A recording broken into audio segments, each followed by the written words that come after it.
What if I told you that one of the most famous self-help books of all time, Think and Grow Rich, is actually a decoy?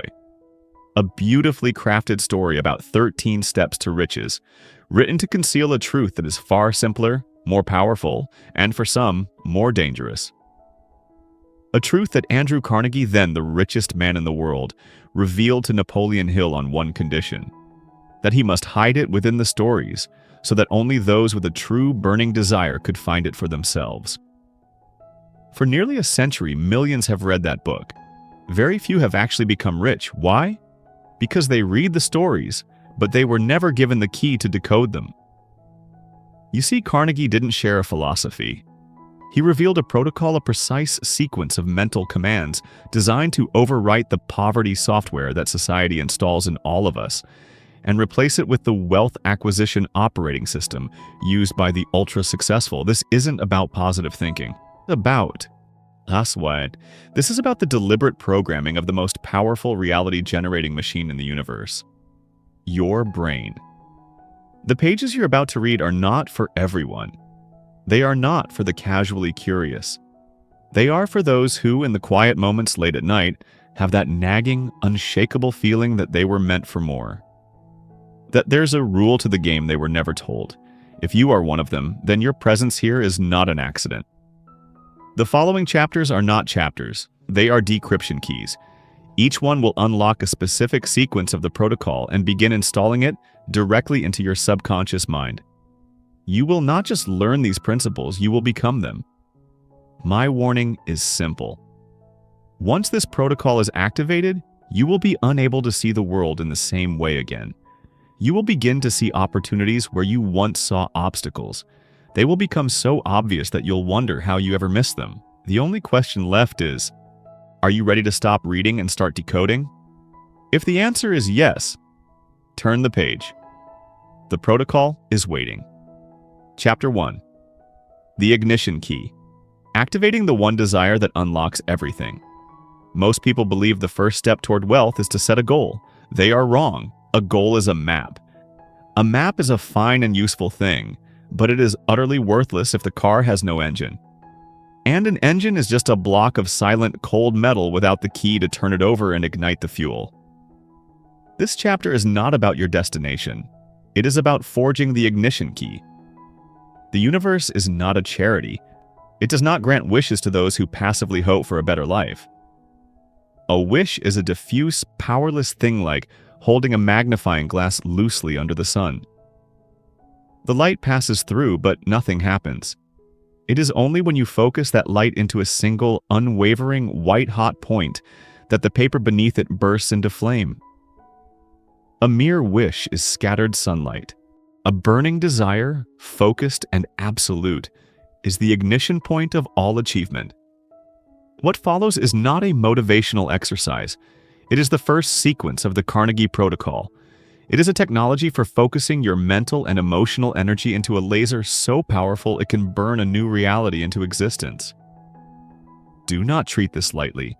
This is the command you are giving to the powerful, silent part of your mind that will be your partner on this journey. This is the ignition sequence. Follow these 6 commands precisely. Command 1. Define the target with absolute precision. Your subconscious mind cannot hit a vague target. More money is a meaningless mist. $2,745,900 is a coordinate. Be ruthless with your clarity. Do not say around $1 million. Define the exact amount down to the last cent. This is not a suggestion. It is a target for the most powerful guidance system in the universe. Carve this number into your mind. Command 2. Define the exchange with uncompromising honesty. The law of the universe is exchange. There is no something for nothing. To receive, you must give. Determine exactly what you intend to give in return for the money you desire. Will it be your specialized knowledge? A revolutionary new service? An invention? Your relentless effort? This is your side of the contract with reality. Define your payment. Command 3. Set the time fuse. A desire without a deadline is a delusion. It is a someday that will never arrive. You must attach a definite date to your target. This act creates a vacuum in time, a sense of urgency that forces your mind to operate at a higher level. This is not a goal.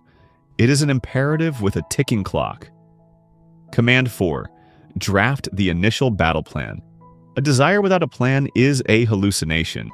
You must create a definite initial plan for carrying out your desire and begin at once. The plan does not need to be perfect. No battle plan survives contact with the enemy. But you must have a starting point, a first concrete step you can take today. What is that step? Define it now. Command 5. Inscribe the covenant. Take the 4 commands above the precise target, the exact exchange, the time fuse, and the initial plan and forge them into a single clear written statement. This is no longer a dream in your head. It is a physical covenant. It is a signed contract between you and your future self. It makes the intangible tangible. Command 6. Burn it into your subconscious. This is the final step in the ignition sequence. Take your written covenant and read it aloud twice daily, once upon waking and once before sleeping. As you read, see and feel and believe yourself already in possession of the money. You are not just reading words, you are running a program. You are burning this new reality into the one mind that never sleeps. You are turning the key in the ignition. At first you might feel foolish, you might feel like you are lying to yourself. Persist. This is the resistance of your old programming. Then one day, something will shift. You will read the statement, and you will feel a click deep in the core of your being. A feeling not of hope, but of absolute calm certainty. That is the sound of the engine turning over. That is the moment the protocol has accepted your command. You have ignited the desire. In the next chapter, we will give it the fuel it needs to start moving. Chapter 2. The Reality Hack. How to believe something into existence. You have turned the ignition key. The command has been sent to the engine of your mind. But an engine, even after it has sparked to life, will sputter, stall, and die without a steady, powerful flow of fuel. Desire is the spark. Faith is the high-octane fuel.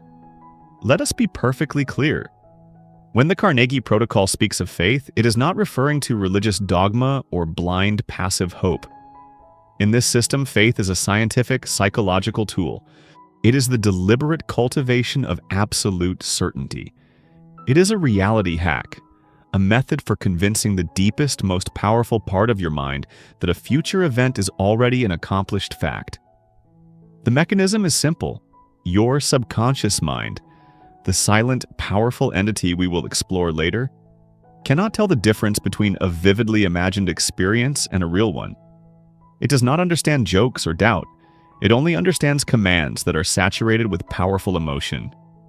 When you repeatedly feed it a command, your desire, mixed with the white-hot emotion of unshakable belief, faith, it accepts that command as your new reality.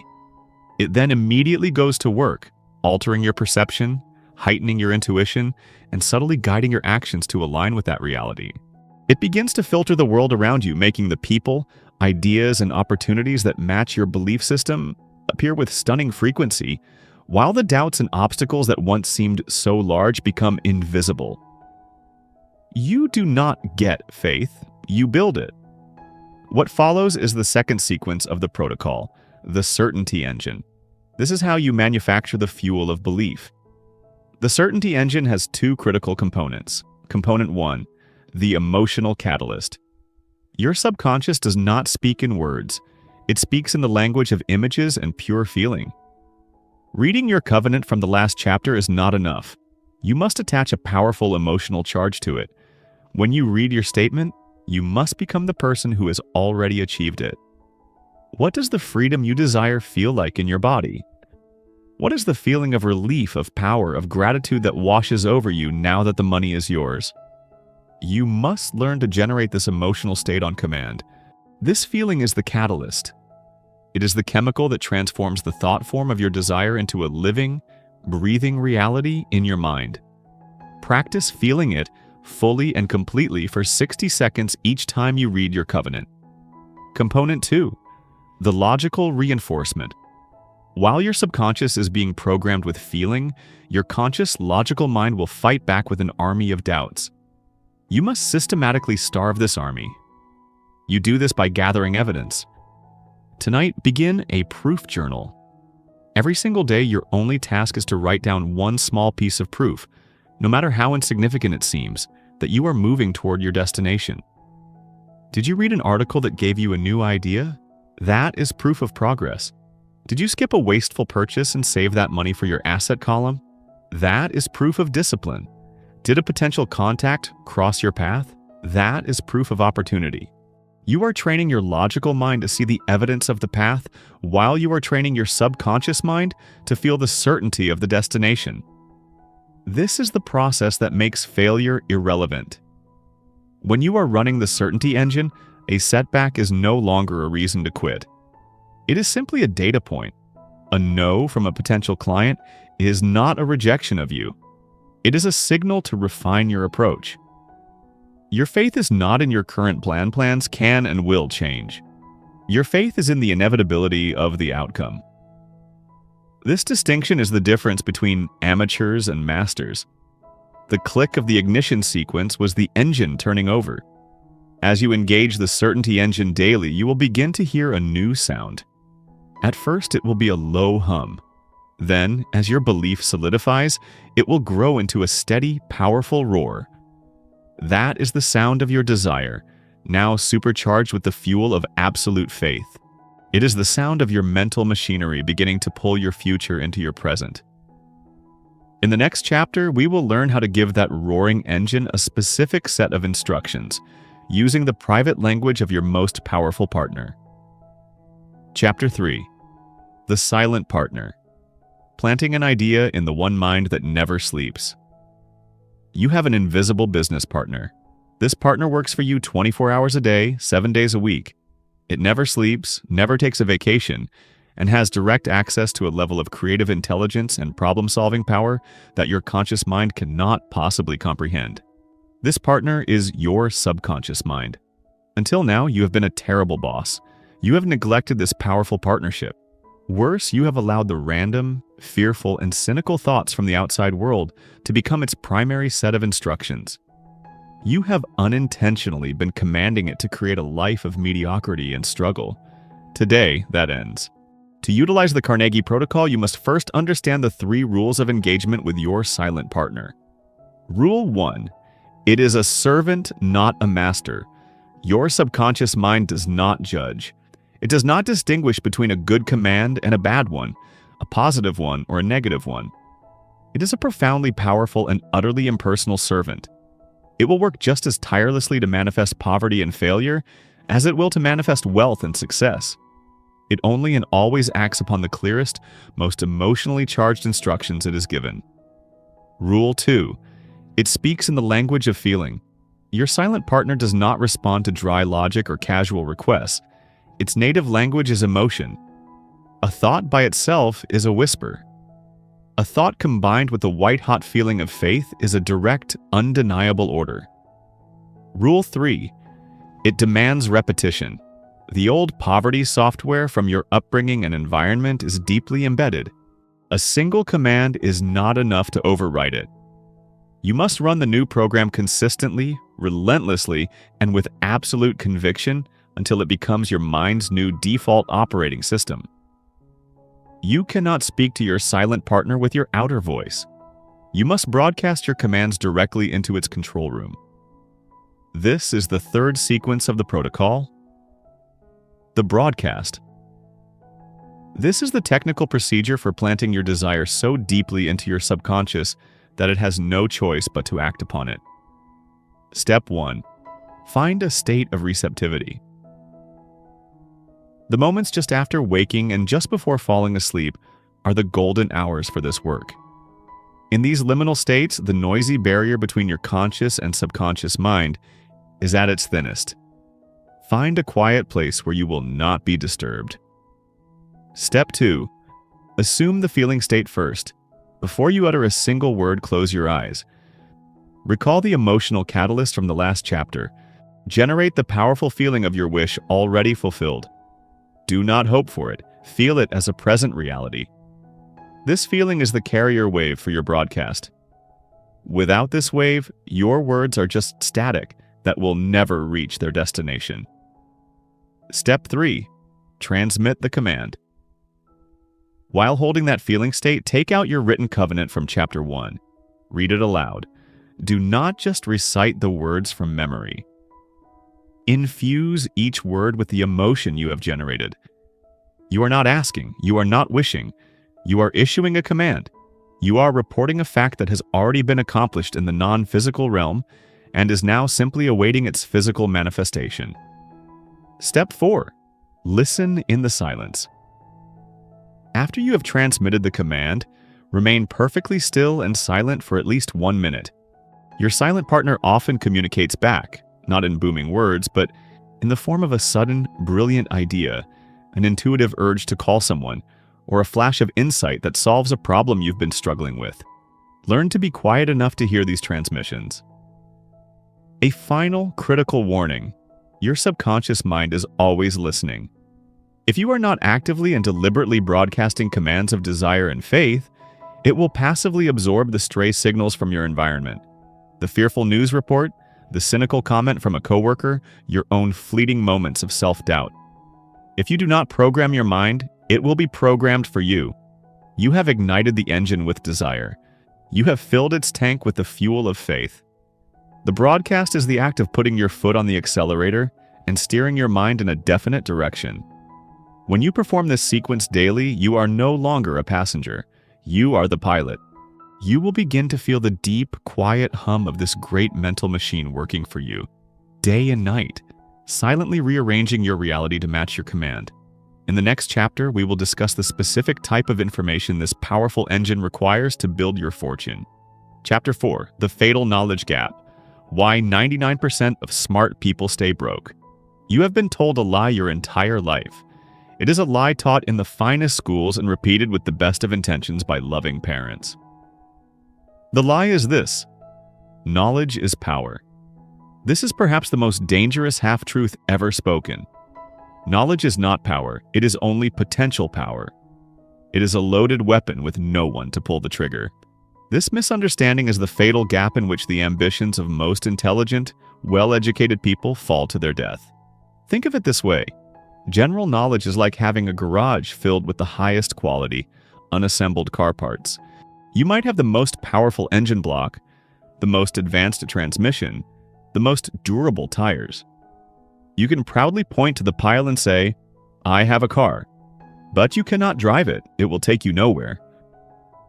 Specialized knowledge is the mechanic's manual combined with the practical skill to assemble those parts into a high-performance vehicle, ready to race.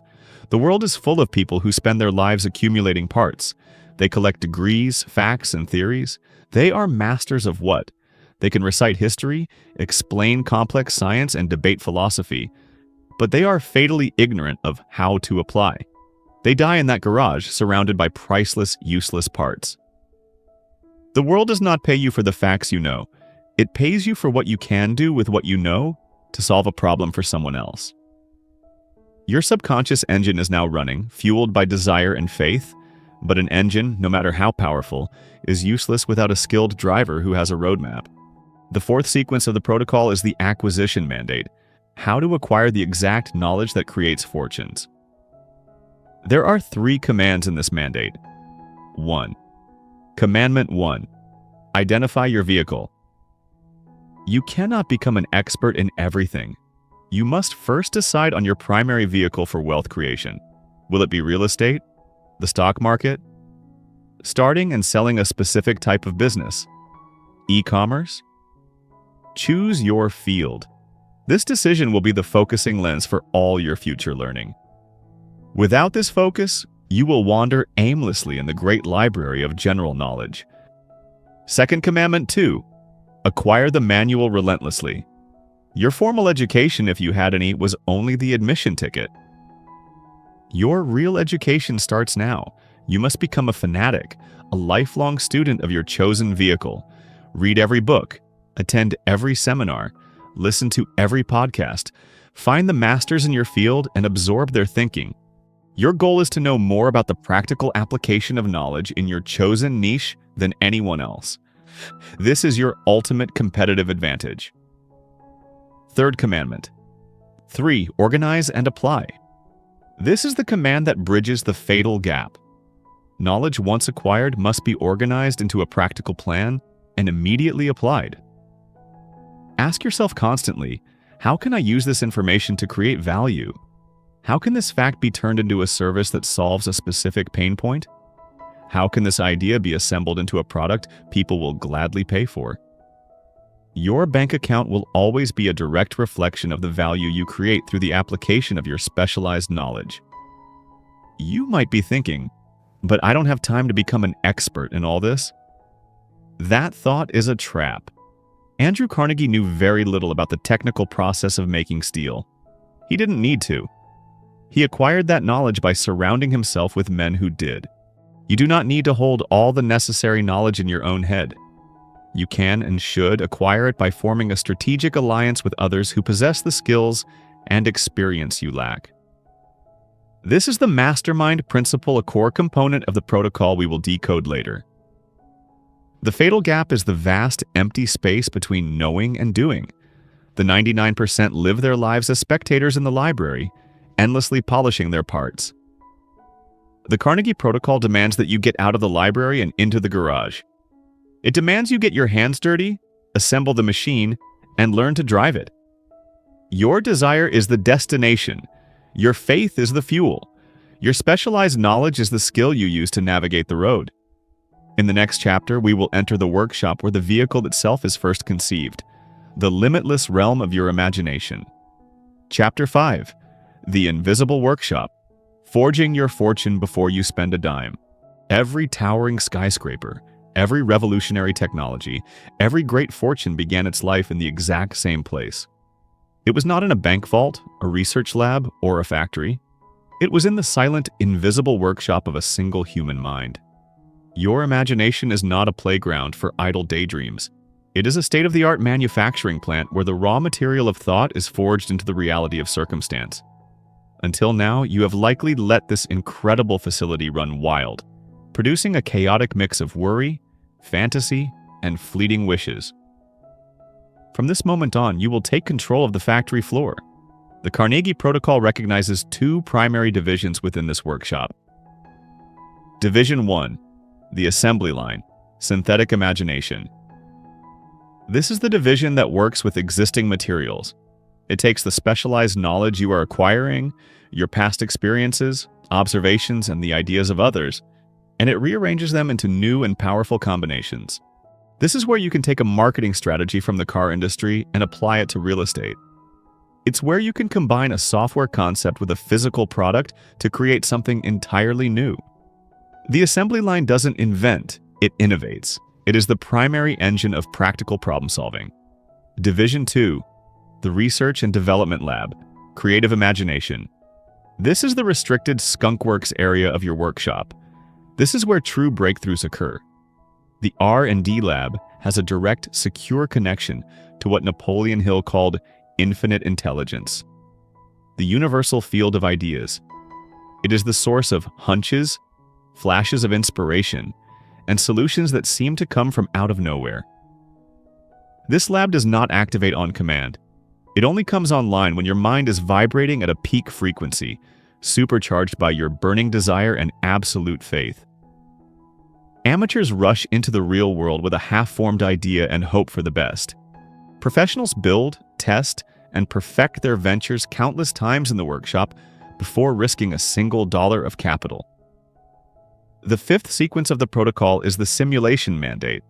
You must build it perfectly in your mind before you can build it in the marketplace. Here is how to run a simulation. Step 1. Define the objective. Enter your workshop with a clear, defined purpose. What is the problem you are trying to solve? What is the goal of the plan you intend to create? Write it down. A vague intention leads to a chaotic simulation. Step 2. Assemble the components. On your mental workbench, lay out all the relevant parts of your specialized knowledge. Begin combining them. Build the machine. Construct the business plan. Visualize the entire process from start to finish. See the marketing campaign, the sales conversation, the delivery of the product, the money entering your bank account. Run the perfect scenario from A to Z on your assembly line. Step 3. Stress test. Your creation. Now, become the enemy. Actively try to destroy what you have just built. Imagine every possible point of failure. What if your main supplier goes out of business? What if a major competitor cuts their prices in half? What if your customers don't respond? Confront these potential disasters now, inside the workshop, where the cost of failure is 0. For every problem you imagine, use your assembly line to create a solution or a contingency plan. Step 4. Open the line to the R&D lab. When you get stuck, when your existing knowledge and components are not enough to solve a simulated problem, that is the moment to activate your creative lab. Hold the unsolved problem firmly in your mind. Saturate it with the intense desire for a solution, and then, crucially, let it go. Go for a walk, take a shower, sleep on it. The solution will often arrive in a flash of insight when your conscious mind is at rest. This is your silent partner delivering a breakthrough directly from the R&D lab. Ideas are the currency of the 21st century, and your imagination is the mint.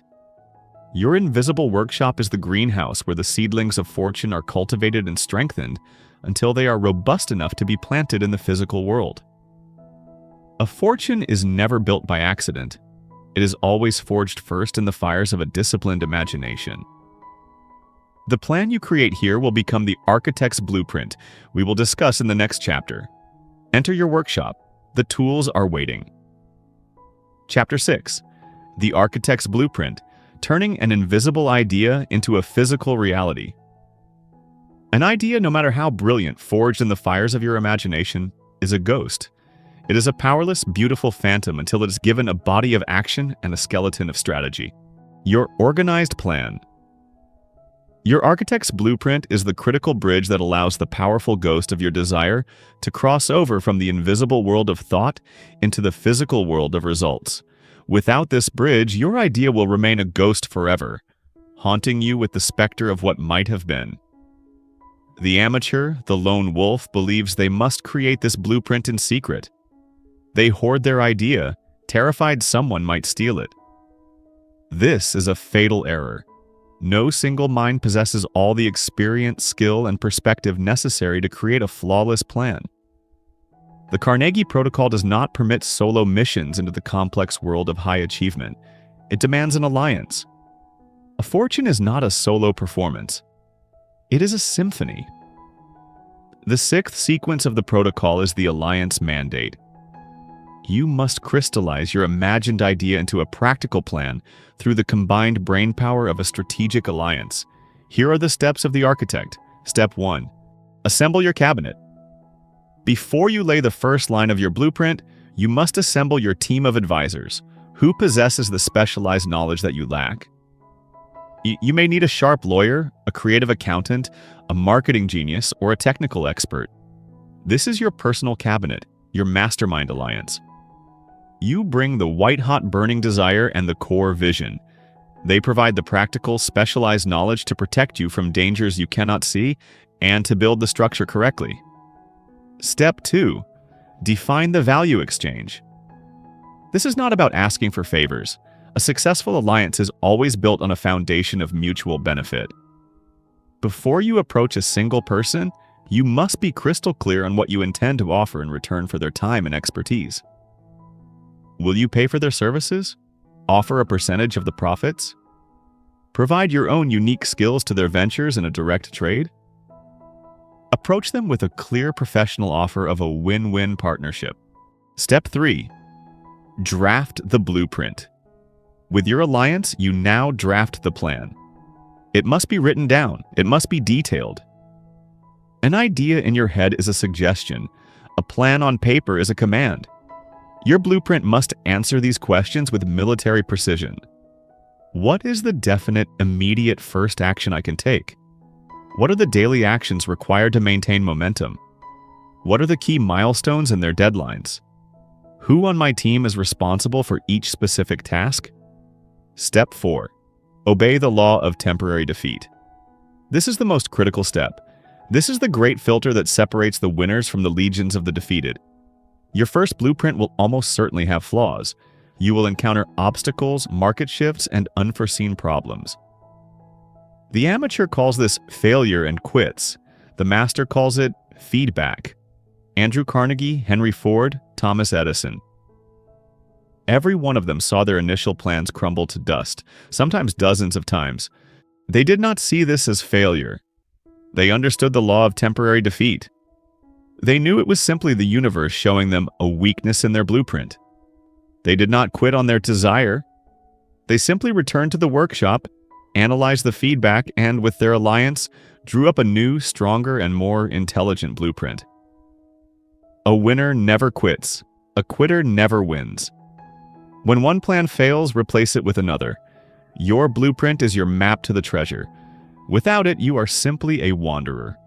With it, you are an architect, deliberately imposing your will upon the raw material of reality. You have the vision from your desire, the fuel from your faith, the design from your imagination, and the materials from your specialized knowledge. This blueprint is the final step before you break ground. In the next chapter, we will decode the secret that powers your entire construction crew, the exponential energy of the mastermind. Chapter 7. The Unfair Advantage. The Unfair. How to multiply your brain power and income. You have been sold the myth of the self-made man, the lone genius in his garage, the solitary inventor, the single visionary who bends the world to his will. This is a fantasy, carefully crafted to sell inspiring stories. Let this be clear. No great fortune, no world-changing enterprise has ever been built by a single mind. It is a practical and absolute impossibility. Andrew Carnegie was not an expert in steel chemistry. Henry Ford was not an expert in metallurgy or manufacturing processes. Thomas Edison was not an expert in mathematics or physics, but they surrounded themselves with people who were. When two or more minds connect and coordinate in a spirit of perfect harmony, focused on a single definite purpose, a third mind is born. This third mind is an invisible, intangible force. Napoleon Hill called it the mastermind. It has access to ideas, insights, and solutions that neither individual mind could ever access on its own. This is the Carnegie Protocol's greatest secret. This is the unfair advantage. Think of two small streams. Separately, they have enough power to move a few pebbles. But when they merge into a single harmonious river, their combined and amplified power can move massive boulders and carve canyons through solid rock. The mastermind is a river of brain power. The harmony is the unified current, and the definite purpose is the direction of its unstoppable flow. Your architectural blueprint is the map, but the mastermind is the supercharged vehicle that can traverse the terrain at an incredible speed. The seventh sequence of the protocol is the fusion mandate. You must fuse your mind with the minds of others to create a power far greater than the sum of its parts. Here is how you build your mastermind alliance. Step 1. Define the indisputable purpose. Your alliance must be formed for the attainment of a single, definite chief aim. What is the precise, crystal-clear purpose for which this group exists? Without this unifying purpose, your river has no direction, and its immense power will dissipate into a swamp of aimless conversation. Step 2. Select the components. Choose the members of your alliance with more care than a general choosing his field commanders. You are not looking for friends who will agree with you. You are looking for allies who will empower you. Select people whose specialized knowledge, experience, and character complement your own weaknesses. Above all, choose people of absolute integrity and a positive mental attitude. One cynical, negative mind can poison the entire river and neutralize its power. Step 3. Establish perfect harmony. This is the most critical and most delicate component. The energy of the mastermind is generated in the field of perfect harmony. This requires absolute trust, radically open communication, and the complete absence of destructive ego. All contributions must be for the benefit of the group's definite purpose, not for individual glory. When harmony is broken, the connection is severed and the third mind vanishes. Step 4. Set a definite rhythm. The energy of this third mind must be maintained. Meet with your alliance on a regular, inviolable schedule. Andrew Carnegie's cabinet met with him twice a week. A steady rhythm of contact and focused effort is what keeps the current flowing and the power building. Step 5. Ensure a fair exchange. As established in the last chapter, the alliance must provide a tangible benefit to every member. The value exchange must be clear and fair. A one-sided mastermind is not an alliance. It is a parasitic relationship, and it is doomed to fail. The average person thinks in terms of addition. They add their small effort to another person's small effort. The master of the protocol thinks in terms of multiplication. They fuse their mind with other minds to multiply their collective intelligence, creativity, and personal power. Your personal brain power is finite. The power you can access through a mastermind is, for all practical purposes, infinite. In the next chapter, we will decode the one personal quality you must possess to maintain the incredible momentum your new alliance will create. Chapter 8. The Signal in the Failure. What the universe is waiting to hear you say. There will come a moment on your journey, likely more than one, when your brilliant blueprint has crumbled to dust. Your mastermind alliance is stalled. Every door has slammed shut in your face. You are exhausted, bleeding capital, and the evidence of your failure is absolute and overwhelming. This moment is not an accident. It is a feature of the system, not a bug. It is the great filter. It is a deliberate test, designed by the universe to separate the person who merely wishes for success from the person who has decided to command it. The amateur believes this moment of crushing defeat is a stop sign. They believe it is a message from the world that says, "You are on the wrong path. Turn back." The master of the protocol understands the truth. This moment is not a statement, it is a question.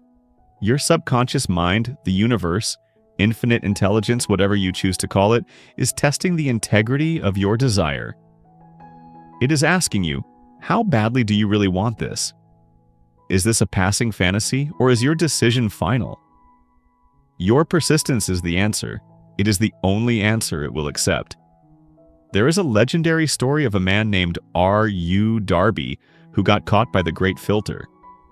During the gold rush, he caught the fever, staked a claim, and began to dig.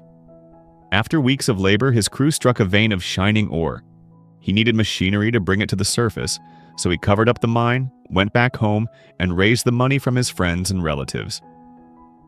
He returned, and the first cars of ore were mined and shipped. The returns proved they had one of the richest mines in Colorado. A few more cars of that ore and all his debts would be cleared. Then something happened. The vein of gold ore disappeared. They had come to the end of the rainbow, and the pot of gold was no longer there. They drilled on, desperately trying to pick up the vein again, all to no avail. Finally, they decided to quit. They sold the machinery to a junk man for a few $100s and took the train back home. The junk man, a student of the protocol, called in a mining engineer to look at the mine and do a little calculating. The engineer advised that the project had failed because the owners were not familiar with fault lines. His calculations showed the vein would be found just 3 feet from where the Darbys had stopped drilling. That is exactly where it was found. The junk man took millions of dollars in ore from the mine because he knew enough to seek expert counsel before giving up. Darby misinterpreted the signal. He saw temporary defeat as permanent failure. His persistence was not strong enough to send the final critical signal back to the universe. Your desire was the initial broadcast. Your persistence is the echo that proves you are still transmitting, even in the middle of a storm. The 8th sequence of the protocol is the echo mandate. You must meet every obstacle with the unwavering echo of your original command, proving to all the forces of the universe that your decision is absolute and non-negotiable. Persistence is not a mystical quality you are born with. It is a habit you build upon 4 pillars, an unshakable why. Your burning desire? Your persistence is directly proportional to the intensity of your desire. If your why is weak, your will to persist will be weak. When you feel like quitting, reconnect with your ignition key, Chapter 1. A desire that has been burned into your subconscious is immune to the cold water of temporary defeat. An airtight blueprint, organized planning. You cannot persist in chaos. When a plan fails, your persistence is not demonstrated by stubbornly sticking to the failed plan. It is demonstrated by your speed in creating a new plan. Persistence without flexibility is just a fool's errand. A fortified mind, your mastermind. You must ruthlessly close your mind to the negative and discouraging influences of others. This is why the Mastermind, Chapter 7, is so critical. It is a shield. Your alliance will protect your mind from doubt and echo your own faith back to you when you need it most. A daily habit, relentless repetition. Persistence is not one grand, heroic act. It is the quiet, disciplined habit of taking the next step. It is making one more phone call after 10 rejections. It is waking up and executing the first step of your new plan, especially on the morning after a crushing defeat. Every time you choose to persist, you are sending the most powerful signal you can transmit. You are saying to your silent partner, "This is not negotiable." This outcome is happening. Now bring me another way. Eventually, after testing your resolve, your subconscious mind accepts your persistence as the final command. It then unleashes its full creative power to find the path you could not see. The obstacle was not in your way. The obstacle was the way.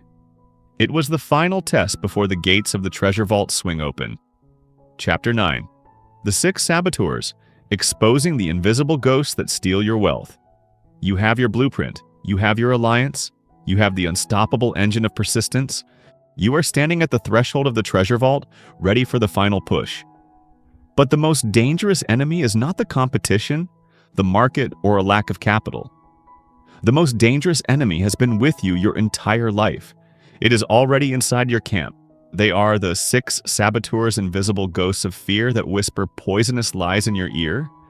Their sole mission is to paralyze you with worry, cripple you with doubt, and drag you back to the safety of the herd. These are not mere emotions. They are the deeply rooted security programs of the poverty software you are working to overwrite. They are the guardians of your old reality, and they will fight viciously to keep you from escaping. To defeat an enemy, you must first know its name.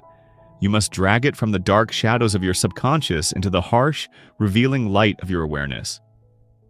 The 9th sequence of the protocol is the exorcism mandate. You must identify, expose, and systematically banish these 6 ghosts of fear. 1. The Saboteur of Poverty, the ghost of "what if I lose it all?" This is the master saboteur, the chief architect of indecision. It paralyzes you with 1,000 what-ifs. What if the deal goes bad? What if the market crashes? What if I end up broke and destitute? It is the voice that screams, "Play it safe." To exercise it, you must burn into your mind the truth that playing it safe is the single greatest risk of all. It is a guaranteed path to mediocrity. You master this ghost with specialized knowledge, Chapter 4, which turns a terrifying gamble into a calculated risk, and by starting with small ventures where any potential loss is simply the price of your education. 2. The Saboteur of Criticism, the ghost of "what will they think?" This ghost has murdered more great ideas than all other forces combined. It is the crippling fear of what your friends, family, and neighbors will say or think about you. It whispers, "They'll think you're crazy." They'll laugh at you when you fail. It is the force that demands you conform. To exorcise it, you must place a higher value on your own burning desire, Chapter 1, than on the fleeting opinions of others. Your mastermind, Chapter 7, is your primary shield against this saboteur. The opinions of your alliance are the only ones that matter. 3. The Saboteur of Ill Health, the ghost of "I don't feel up to it." This saboteur uses the fear of sickness as a supreme alibi for laziness and lack of ambition.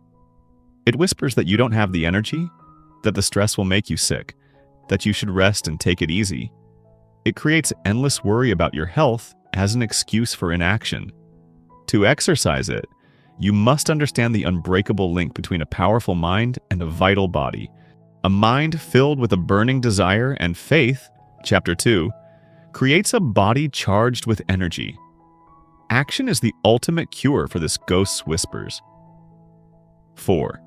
the saboteur of lost love, the ghost of they might leave me. This is a cruel and powerful form of emotional blackmail. This ghost whispers that your ambition, your long hours, and your intense focus will cause your partner, friends, or family to leave you. It creates a false choice between your relationships and your success. To exercise it, you must have the courage to communicate your grand vision to those you love. Make them partners in your why. A person who truly loves you will be a key member of your mastermind, not an anchor holding you back. 5. The saboteur of old age, the ghost of it's too late for me. This ghost steals your future by constantly reminding you of your past. It whispers that your time has passed, that you're too old to start something new, that your best years are behind you. To exercise it, you must recognize that your most powerful asset. Your wisdom and experience only grows with time. A teenager has energy, but you have perspective. The world is full of people who achieved their greatest successes late in life. There is no expiration date on a definite purpose. 6. The saboteur of death, the ghost of what's the point? This is the final existential saboteur. It whispers that since life is short and ends in nothingness, all your struggles are ultimately meaningless. It is the voice of deep cynicism. To exercise it, you must create a purpose so large and meaningful that it transcends your own mortal lifespan. Build a legacy. Create a business that will provide jobs for generations. Write a book that will inspire others long after you are gone. A great purpose makes the fear of death irrelevant. These 6 saboteurs are the source of the twin demons: indecision and doubt. By dragging these ghosts into the light, you strip them of their power. An unhaunted mind is a mind that is free to decide, to act, and to create.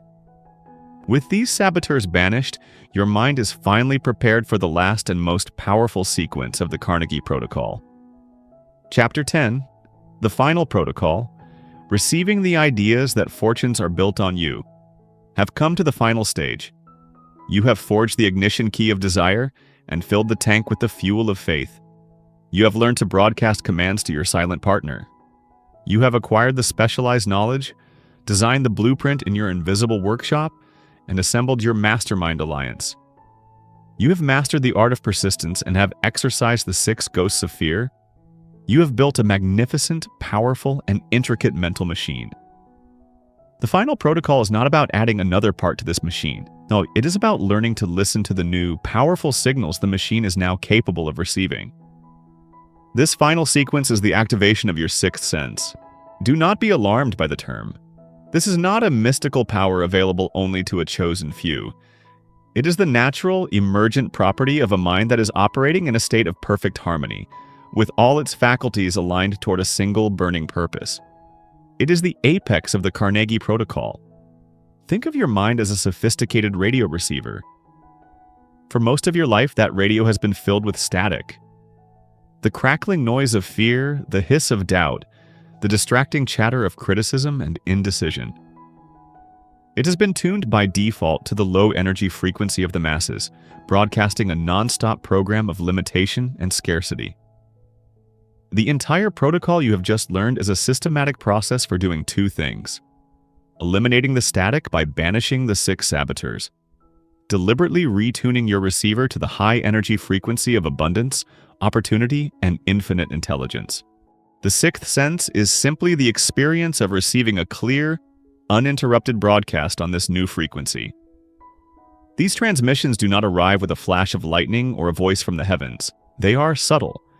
They will appear in one of 3 ways: as a hunch, a sudden, powerful, intuitive feeling to pursue a certain course of action or to avoid another.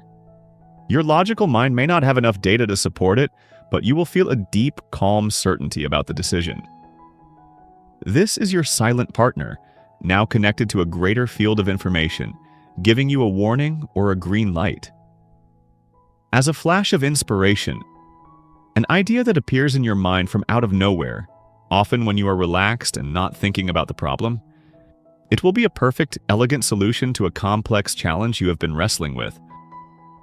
This is your R&D lab, Chapter 5, Delivering a Breakthrough. As a coincidence or lucky break, A person, resource, or opportunity that appears in your life at the exact, perfect moment to advance your plan. The master of the protocol understands that once your mind is correctly tuned, there are no coincidences. You are now attracting the components necessary for your success. There is no three-step exercise to activate your sixth sense. The preceding 9 chapters are the exercise.